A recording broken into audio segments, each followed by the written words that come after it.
There's a reason that this is the go-to capture card for almost every live streamer and YouTuber looking to capture content from something like a game console. Elgato's been in the internal and external capture card game for quite some time, and if you need a consistent and inexpensive way to capture 1080p 60 gameplay while still viewing in 4K, 9 out of 10 times this is what you're going to pick up.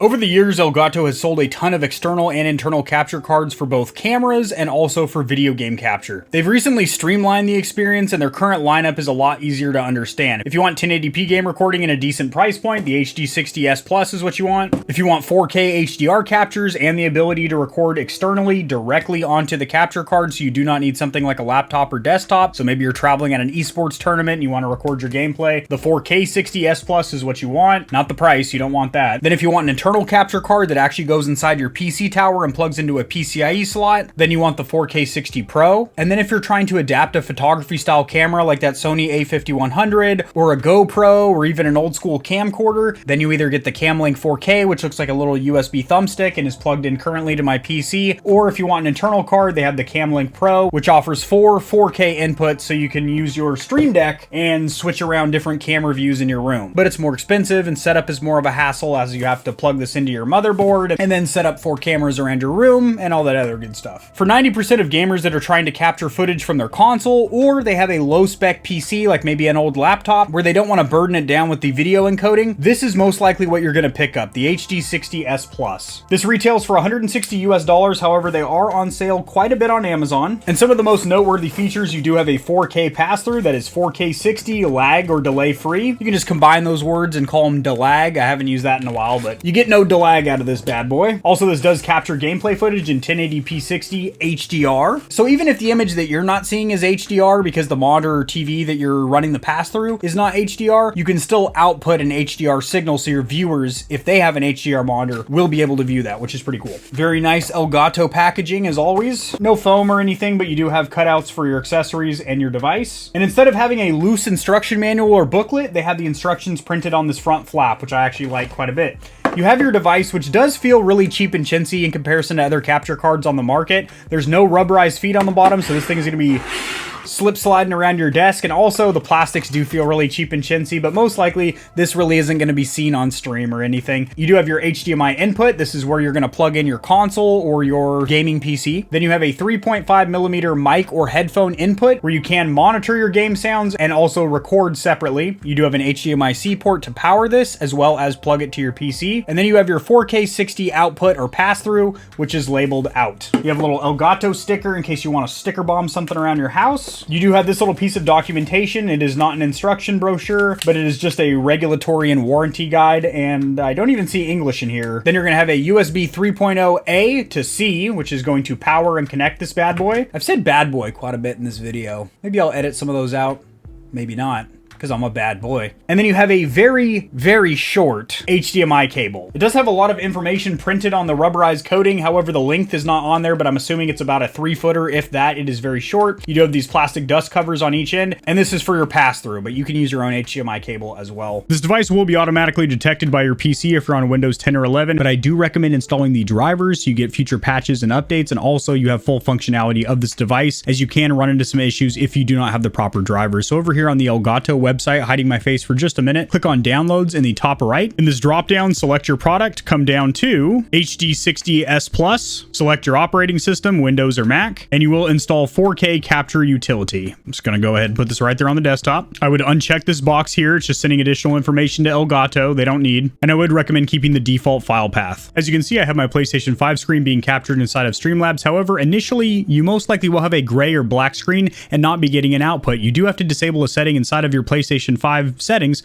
which is rather unfortunate because it will disable some applications such as Netflix. Going into the settings, you're going to go to System, then HDMI, and disable HDCP, which, as you see, there is a warning. If you turn off the settings, some games and apps can't be used. So a lot of the video streaming platforms, such as HBO Max, Disney Plus, Hulu, Netflix, etc., require HDCP to work. Now, myself, I have all those installed in my smart TV and don't install any video streaming applications on my console. However, if this is your primary means of entertainment for those platforms, you're going to constantly have to toggle this on and off. Another problem with the Elgato capture card is that your actual preview, what your stream viewers or YouTube viewers are watching, will will look fine. However, what you're seeing through the pass-through on your monitor or TV where you're actually gaming and viewing is going to look a little bit gray, muddy, and simply off because it is forcing HDR, high dynamic range. How to turn this off? You're going to go down to Screen and Video, go to HDR, and turn it off. If you leave it to on when supported, the Elgato capture card supports HDR10, so it's telling the PlayStation 5, yes, the device that's plugged in, it can do HDR, but that's not the TV you're viewing it on. So if you're having issues with your picture quality looking crappy, turn HDR off and you should be good to go. Now, to get this capture card up and running in something like OBS or Streamlabs, you can also use it in XSplit Broadcaster, Twitch Studio, or any other kind of broadcasting software. I would recommend creating a new scene specifically for this capture card, and then in Sources, you're gonna press plus,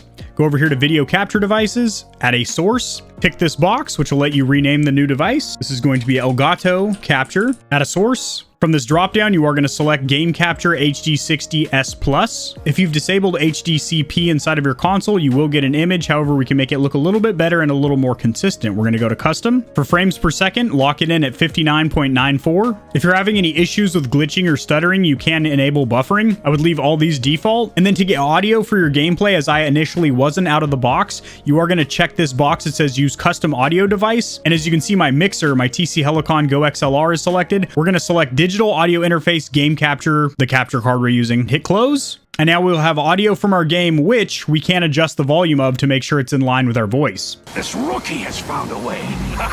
This rookie is green around the ears and long in the tooth and loose in the ass. God damn, this thing takes quite a pounding. There we go. Good Lord. She was durable. I really had to give her to the business. Now, the gameplay footage that I'm overlaying on my voice currently is all captured from an Elgato HD60 S Plus, but if you want to see a ton more captures and gameplay, you can go to the gameplay vlog playlist on the YouTube channel, and all of the recent videos uploaded of gameplay are with this capture card. Or if you want to see a ton more gameplay footage, you can go over to Facebook Gaming, where I was uploading a ton of exclusive content. So a couple things I want to make note of. If you're seeing a lot of dropped or skipped frames inside of your screen capture software, such as OBS, I do recommend that you check you are plugged into a USB 3.0 or higher or newer technology port, not a USB 2.0 port, because it simply will not capture out of a USB 2.0. It will, but it's unusable footage. It'll be at about 15 frames per second, choppy, glitchy, stuttery, looking like a strobe light under a disco. The next thing is, if you are having any issues, this sounds like such a simple IT go-to fix, but just simply unplug it and plug it back in. A lot of times that will fix any issues that you're having. If you are having some specific technical issues with this capture card, you can drop your questions or inquiries down there in the comment section of this YouTube video, or a better option would be to join the community Discord. There is a link in the description below, and myself and the Stallions and Stallionettes of Gamer Heaven love to help out people that are having issues with PCs, consoles, etc. But the reason that this capture card is the go-to is it is from a well-trusted brand, Elgato, that's been in the capture card market for several years. They are competitively priced with all the competitors in the segment, and they seem to be the most reliable and consistent. They have less issues than things like the Razer Ripsaw HD, which by the way doesn't capture in HDR. This device does. Now, are there better capture cards on the market?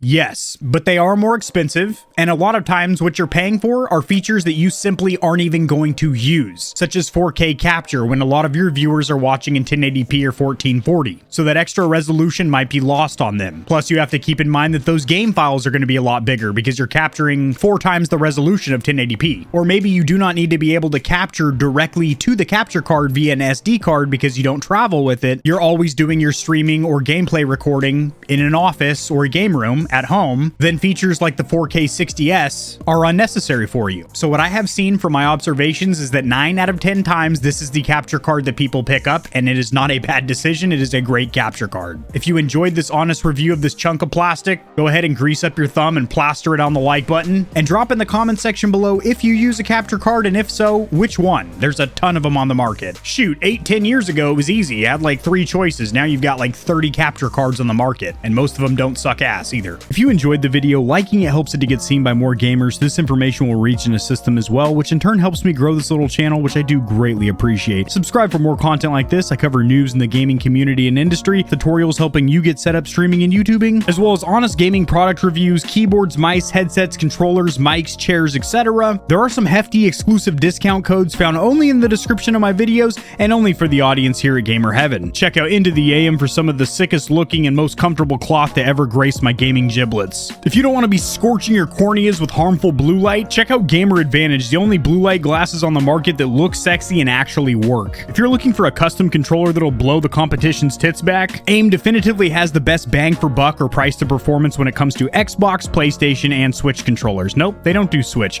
but they do gaming mice. I said doo-doo. I have links to all my other platforms and socials in the description below. If you need a quick laugh or blast of gamer adrenaline, check my short form videos out at TikTok. To get in touch with myself and the Stallions and Stallionettes of Gamer Heaven, join the community Discord, and check me out at twitch.tv where I go live every other leap year on a blue moon if it falls into an odd calendar number, and my pH balance is on point. Just kidding, starting June I'm going to be live streaming a lot. Thanks for watching. This has been AK40 Kevin hosting Gamer Heaven, and I'll see you tomorrow because I upload daily, all the time, 60% of the time, sometimes, most of the time. Peace.